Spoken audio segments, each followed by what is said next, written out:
अस्सलाम वालेकुम दोस्तों, आप देख रहे हैं एडवांस टेक चैनल और मैं हूं एहसन अली और आज मैं आपके लिए एक वीडियो लेकर आया जिसमें दोस्तों मैं आपको एक अपडेट के बारे में बताऊंगा।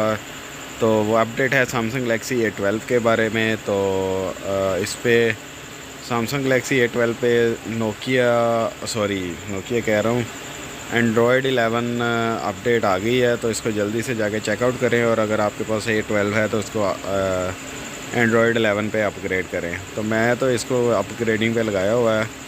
अपग्रेड होने के बाद इसकी कंप्लीट डिटेल और रिव्यू आपके साथ शेयर कर दूंगा। अभी ये इसकी डिटेल्स जो इन्होंने नीचे लिखी हुई है, क्या क्या इसके अंदर इम्प्रूवमेंट है, क्या क्या चेंजिंग है, तो ये आप इस वीडियो को स्टॉप करके पढ़ सकते हैं। और बाकी कंप्लीट डिटेल इसकी इंशाल्लाह ताला नेक्स्ट वीडियोज़ में आ जाएगी। अभी तो मैं अपडेट कर रहा हूँ। Internet is very slow, Telenor network बहुत ही स्लो चल रहा है, जिसकी वजह से सेटअप 1.5 GB का है। टाइम बहुत ज़्यादा लग रहा है, 3 घंटे बता रहा है मुझे। मेरे ख्याल से मैंने अपग्रेड तो कर लिया, 3-4 घंटे मुझे लग गए थे इसका अपडेट करने पे। तो कभी कभी नेटवर्क को कोई ना कोई बीमारी पड़ जाती है। अभी मैं आपको अपना मॉडल भी दिखा देता हूँ। ये गैलेक्सी A12 है।